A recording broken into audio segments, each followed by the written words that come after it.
ಬೆಂಗಳೂರು ಗ್ರಾಮಾಂತರ ಇಡೀ ರಾಜ್ಯದಲ್ಲಿ ಅಷ್ಟೇ ಅಲ್ಲ ಇಡೀ ದೇಶದಲ್ಲೇ ಚರ್ಚೆ ಆಗುತ್ತಿರುವಂತಹ ಲೋಕಸಭಾ ಕ್ಷೇತ್ರ.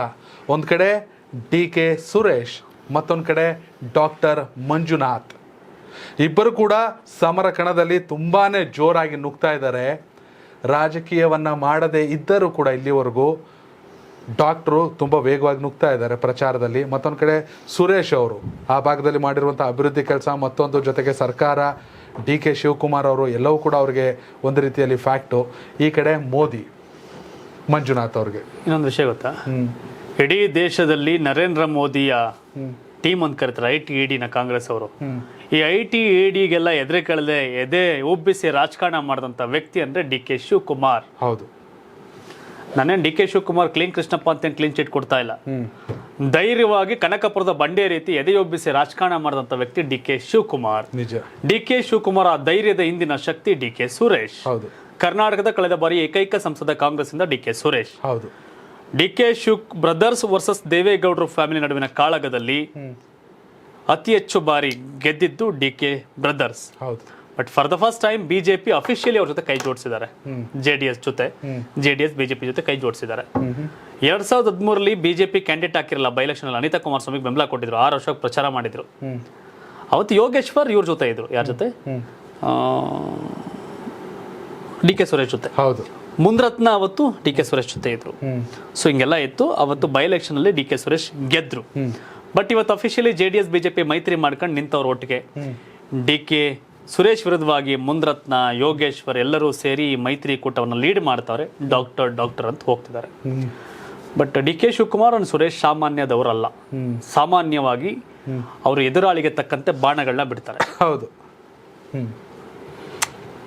ಗಡಿಲಿ ಹೋದಾಗ ಡೈರೆಕ್ಟ್ ಆಗಿ ಹೊಡಿತಿರ್ತಾರೆ. ಇಲ್ಲಿ ಬಂದಾಗ ಪೊಲೀಸರು ಇಟ್ಕೊಂಡು ಹೋಗ್ತಾರೆ. ಹಂಗೆ ಅಂದ್ರೆ ನಾನು ಹೇಳ್ತಿರೋದು, DK ಸುರೇಶ್ ಎದುರಾಳಿ ಅನಿತಾ ಕುಮಾರಸ್ವಾಮಿ ಆಗಿದ್ದಾಗ ಅವರ ಪಟ್ಟು ಬೇರೆ ಇತ್ತು. ತುಳಸಿ ಮುನ್ರಾಜುಗೌಡ ಆಗಿದ್ದಾಗ ತಲೆನೇ ಕೆಡ್ಸ್ಕೊಂಡಿರ್ಲಿಲ್ಲ. ಅಶ್ವಥ್ ನಾರಾಯಣ ಆದಾಗ ಮನೇಲಿ ಮಲ್ಕೊಂಡು ಗೆದ್ದಿದ್ರು. ಈ ಡಾಕ್ಟರ್ ಆಗಿರೋ ಕಾರಣ ಸ್ವಲ್ಪ ಸ್ಟ್ರಾಟಜಿ ಮಾಡ್ತಾ ಇದ್ದಾರೆ. ಹೌದು. ನಿಮ್ಗೆ ಬ್ಯಾಂಗ್ಳೂರ್ ಸೌತ್, ಆನೇಕಲ್, RR ನಗರ ಇಲ್ಲ ಅಂದ್ರೆ DK ಸುರೇಶ್ ಇವತ್ತೇ ಎಷ್ಟು ಲಕ್ಷ ಲೀಡಲ್ಲಿಂದ ಬರೆದಿಟ್ಬಿಟ್ಟು ಮಲ್ಕೊಂಡಿರೋ ಮನೇಲಿ. ಬಟ್ ನಗರ ಭಾಗದ ವಾಸಿಗಳಿಗೆ DK ಸುರೇಶ್ ರೀಚ್ ಆಗಿಲ್ಲ. ಅವ್ರು ನಾನು ಕೆಲಸ ಮಾಡಿದೀನಿ ಅಂತ ಹೇಳ್ತಾರೆ. ನಾನು ಅಧಿಕಾರಿಗಳ ವಿಚಾರದಲ್ಲಿ ಹೊರಟು, ಜನರ ವಿಚಾರದಲ್ಲಿ ನಾನು ಸಾಫ್ಟು. ಹಾಗಾಗಿ ನೀವೇನೇ 1000 ಹೇಳಿದ್ರೆ ನಾನು ಗೆಲ್ತೀನಿ ಅಂತಿದ್ದಾರೆ DK ಸುರೇಶ್. DK ಸುರೇಶ್ ಯಾರಿಗೂ ಕೇರ್ ಮಾಡಲ್ಲ. ಹೌದು, ಡಾಕ್ಟರ್ ಮಂಜುನಾಥ್ ಗೆಲ್ಲಿಸೋಕೆ CP ಯೋಗೇಶ್ವರ್, ಮುನಿರತ್ನ, ಬೆಂಗಳೂರು ಸೌತ್ ಕೃಷ್ಣಪ್ಪ, ಮಾಗಡಿ ಮಂಜುನಾಥ್ ಎಲ್ಲರೂ ಕಾಲಿಗೆ ಚಕ್ರ ಕಟ್ಕೊಂಡು ಪ್ರವಾಸ ಮಾಡ್ತಾವ್ರೆ. ಕುಮಾರಸ್ವಾಮಿ ನಿಖಿಲ್ಗಿಂತ ಅತಿ ಹೆಚ್ಚು ಕೆಲಸ ಮಾಡ್ತಾವ್ರೆ. ಯೋಗೇಶ್ವರ್, ಮುನಿರತ್ನ ಇವರೆಲ್ಲ ಗೆಲ್ಸ್ಬೇಕು ಡಾಕ್ಟರ್ನ ಅಂತ. ಸೊ ನಡೀತಾ ಇದೆ ಇದೊಂದು. ಹೌದು, ಆರ್ಥಿಕವಾಗಿ ತುಂಬಾ ಪ್ರಬಲರು DK ಸುರೇಶ್. ಅವ್ರ ವಿರುದ್ಧ ಡಾಕ್ಟರ್ ಚುನಾವಣೆ ಅಂತಂದಾಗ ಆರ್ಥಿಕವಾಗಿ ಏನಂದ್ರೆ ಏನೂ ಅಲ್ಲ DK ಸುರೇಶ್ ಮುಂದೆ. ಬಟ್ ಚುನಾವಣಾ ಸಂಪನ್ಮೂಲ ಅಂತ ಆಯಾ ಪಾರ್ಟಿಗಳಿಂದ ಸಿಗುತ್ತಲ್ಲ, ಅದು ಇಟ್ಕೊಂಡು ಹೋಗ್ತಾ ಇದ್ದಾರೆ. ಬಟ್ ನಾನು ಬಹಳ ಕುತೂಹಲದಿಂದ ಕಾಯ್ತಿರ್ತಕ್ಕಂಥ ಕ್ಷೇತ್ರ ಇದು. DK ಸುರೇಶ್ ಅವರು 1-2 ಲಕ್ಷದಲ್ಲಿ ಗೆಲ್ತೀನಿ ಅಂತಾರೆ. ಡಾಕ್ಟ್ರು ಕಡೆಯವರು JDS BJP ಅವರು ನಾವು 1-2 ಲಕ್ಷದಲ್ಲಿ ಗೆಲ್ತೀವಿ ಬರೆದಿಟ್ಕೊಳ್ಳಿ ಅಂತಾರೆ. ಹಾಗಾಗಿ ನನ್ನ ಚುನಾವಣಾ ಜರ್ನಿಯಲ್ಲಿ ನಾನು ಚುನಾವಣೆಗಳು ಮಾಡಿಲ್ಲ, ಚುನಾವಣೆಗಳು ನೋಡಿ ಮಾತಾಡೋದಲ್ಲ ನಮ್ಮ ಕೆಲಸ. ನನಗೂ ಒಂದು ಹೊಸ ಪಾಠ ಇದು ಬೆಂಗಳೂರು ಗ್ರಾಮಾಂತರ ಏನಾಗತ್ತೆ ಅಂತ. ಸೊ ಹಾಗಾಗಿ DK ಶಿವಕುಮಾರ್, DK ಸುರೇಶ್ ತನ್ನೆಲ್ಲ ರಾಜಕೀಯ ಪಟ್ಟುಗಳನ್ನ, ತನ್ನೆಲ್ಲ ರಾಜಕೀಯ ಕಲೆಗಳನ್ನ, ತನ್ನೆಲ್ಲ ರಾಜಕೀಯ ಚಾಕಚಕ್ಯತೆಯನ್ನು ಪ್ರದರ್ಶನ ಮಾಡ್ತಾರೆ ಈ ಚುನಾವಣೆಯಲ್ಲಿ. ಸೊ ಹಾಗಾಗಿ ಇದು fight between DK brothers in others. ಎಲ್ರು ಸೇರ್ಕೊಂಡು ಅವರಿಬ್ಬರೇ ರಣರಂಗದಲ್ಲಿ ಅವರಿಬ್ಬರೇ ಒಂದು ಪೋಸ್ಟ್ ಹಾಕಿದ್ರು. ಬಹಳ ನನ್ಗೆ ಇದಾಯ್ತು ಇನ್ಸ್ಟಾಗ್ರಾಮ್ ಅಲ್ಲಿ.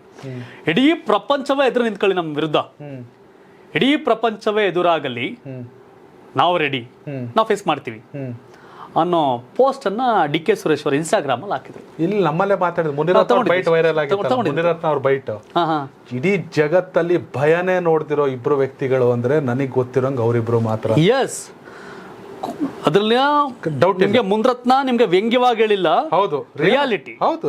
ಇಡೀ ಜಗತ್ತಲ್ಲಿ ಭಯವೇ ಇಲ್ಲದಂತ ವ್ಯಕ್ತಿಗಳು ಅಂದ್ರೆ ಹೌದು, ಐ ಅಗ್ರಿ. ಆದರೆ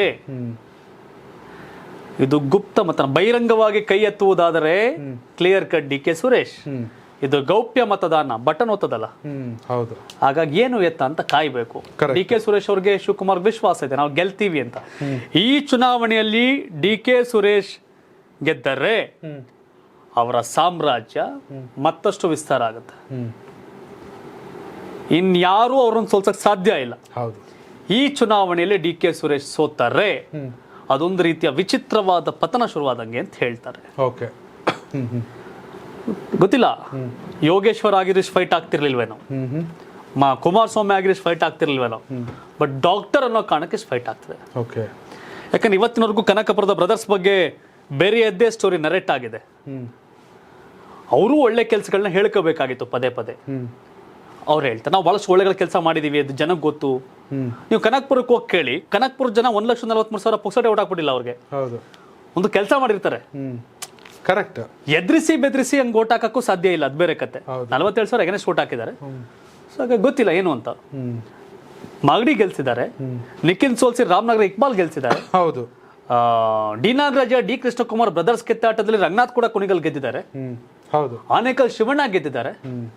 ಸೊ ಹಾಗಾಗಿ ಬ್ರದರ್ಸ್ ಬಲ ಪ್ರದರ್ಶನ ಏನಾಗುತ್ತೆ ನೋಡಬೇಕು. ನಾನು ಬಹಳ ಕುತೂಹಲದಿಂದ ಕಾಯ್ತಿರ್ತಕ್ಕಂಥ ಚುನಾವಣೆ ಇದು.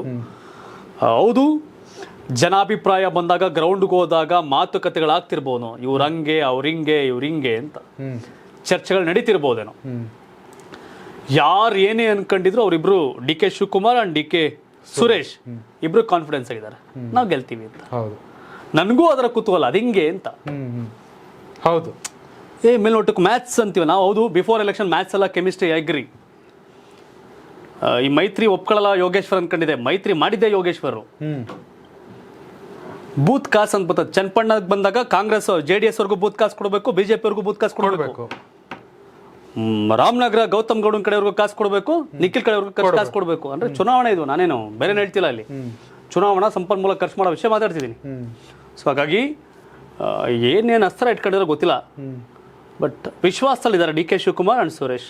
ಮೊನ್ನೆ ತಿರುನೆಲ್ಲೂರು ಶನೇಶ್ವರ ಟೆಂಪಲ್ ಅಲ್ಲಿ ಇಬ್ರು ಕೂತ್ ಪೂಜೆ ಮಾಡಿ ಎಲ್ಲ ಬಂದು ವಿಶ್ವಾಸವನ್ನು ವ್ಯಕ್ತಪಡಿಸಿದ್ದಾರೆ.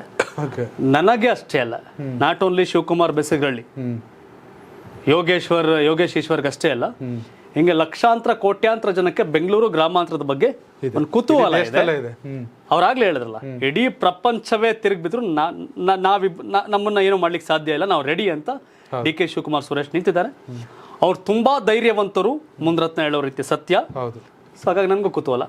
ಜೂನ್ 4ನೇ ತಾರೀಕು 4 ಗಂಟೆಗೆ ಗೊತ್ತಾಗತ್ತೇನು ಅಂತ. ಹೌದು. ಎಸ್ ವೀಕ್ಷಕರ, ನಿಮ್ಮ ಪ್ರಕಾರ ಬೆಂಗಳೂರು ಗ್ರಾಮಾಂತರದ ಸಂಸದರು ಯಾರಾಗ? ಬಟ್ ಒಂದಂತೂ ವಿಷಯ ಸತ್ಯ, ಚುನಾವಣೆಯನ್ನ ಹೇಗ್ ಮಾಡಬೇಕು ಗೊತ್ತಿದೆ, ಆ ಚುನಾವಣೆ ಮಾಡ್ತಾರೆ. ಹೌದು, ಗೊತ್ತಿದೆ ಅವ್ರಿಗೆ. ಅಲೆಯಲ್ಲಿ ಗೆಲ್ತೀವಿ ಅನ್ನೋದು JDS BJP ಅವರ ಕತೆ. ಕಲೆಯಲ್ಲಿ ಗೆಲ್ತೀವಿ, ಕ್ರಿಯೇಟಿವಿಟಿ, ಚಾಣಕ್ಯ ಸೂತ್ರಗಳನ್ನ ಬ್ರದರ್ಸ್ ಅನುಸರಿಸಿದ್ದಾರೆ. ನೋಡ್ಬೇಕೇನಾಗತ್ತೆ ಅಂತ. ಎಸ್ ವೀಕ್ಷಕರು, ಯಾರು ಬೆಂಗಳೂರು ಗ್ರಾಮಾಂತರ ಸಂಸದರಾಗಬೇಕು? ಕಾಂಗ್ರೆಸ್ನ ಡಿ ಕೆ ಸುರೇಶ್ ಅವರ, ಹಾಗೆ BJP ಅಥವಾ JDS ಮೈತ್ರಿಯ ಡಾಕ್ಟರ್ ಮಂಜುನಾಥ್ ಅವರ? ಯಾರು ಪ್ರಧಾನಿ ಆಗಬೇಕು? ನರೇಂದ್ರ ಮೋದಿನ, ರಾಹುಲ್ ಗಾಂಧಿನ? ಕಾಮೆಂಟ್ ಮೂಲಕ ತಿಳಿಸಿ. ಧನ್ಯವಾದಗಳು. ಕರ್ನಾಟಕ ಟಿವಿ, ಕನ್ನಡಿಗರ ಧ್ವನಿ. ಜನ ಪ್ರತಿದಿನ ಟೈಮ್ ಸರಿಯಾಗಿ ಊಟ ಮಾಡ್ತಾರೋ ಬಿಡ್ತಾರೋ, ಆದರೆ ಪೊಲಿಟಿಕಲ್ ಟ್ರೆಂಡ್ ಏನಿದೆ ಅಂತ ಪ್ರತಿದಿನ ಪ್ರತಿಕ್ಷಣ ಕಾಯ್ತಿರ್ತಾರೆ. ಕರ್ನಾಟಕದ ಅಖಾಡದಲ್ಲಿ ಯಾವ ಅಭ್ಯರ್ಥಿ ಅಬ್ಬರಿಸಿದ್ರು ಮತ್ಯಾವ ಅಭ್ಯರ್ಥಿ ತತ್ತರಿಸಿದ್ರು ಅಂತ ನೋಡೋಕೆ ಕಾತರದಿಂದ ಕಾಯ್ತಿರ್ತಾರೆ. 28 ಕ್ಷೇತ್ರಗಳ ಪ್ರತಿದಿನದ ಪಬ್ಲಿಕ್ ಪಲ್ಸ್ ಏನು, ಪ್ರಚಾರದಲ್ಲಿ ಯಾರ ಮುಂದೆ ಯಾರ ಹಿಂದೆ, ಎಲ್ಲ ಮಾಹಿತಿಯನ್ನ ನಾವು ಕೊಡ್ತೇವೆ. ಕರ್ನಾಟಕ ಕುರುಕ್ಷೇತ್ರ 28 ಕ್ಷೇತ್ರಗಳ ಡೈಲಿ ನ್ಯೂಸ್ ಪ್ರತಿದಿನ ರಾತ್ರಿ 8 ಗಂಟೆಗೆ ಯೂಟ್ಯೂಬ್ನಲ್ಲಿ ಕರ್ನಾಟಕ ಟಿವಿ ಅಂತ ಸರ್ಚ್ ಮಾಡಿ, ನಂತರ ನಮ್ಮ ಕರ್ನಾಟಕ ಟಿವಿ ಸಬ್ಸ್ಕ್ರೈಬ್ ಮಾಡಿ. ಸಬ್ಸ್ಕ್ರೈಬ್ ಆದ್ಮೇಲೆ ನಿಮಗೆ ಹೋಮ್ ಪೇಜ್ ಬಂದರೆ ಕಮ್ಯುನಿಟಿ ಅನ್ನೋ ಆಪ್ಷನ್ ಸಿಗುತ್ತೆ.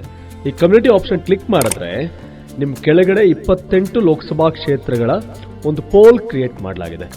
ನೀವು ಹೋಗಿ 28 ಕ್ಷೇತ್ರಗಳಲ್ಲಿ ಯಾರು ಗೆಲ್ತಾರೆ, ಯಾರು ಗೆಲ್ಲಬೇಕು, ನಿಮ್ಮ ಸಪೋರ್ಟ್ ಯಾರಿಗೆ ಅಂತ ಅಲ್ಲಿ ನೀವು ಕ್ಲಿಕ್ ಮಾಡ್ಬೋದು, ಅಂದರೆ ವೋಟ್ ಮಾಡ್ಬೋದು.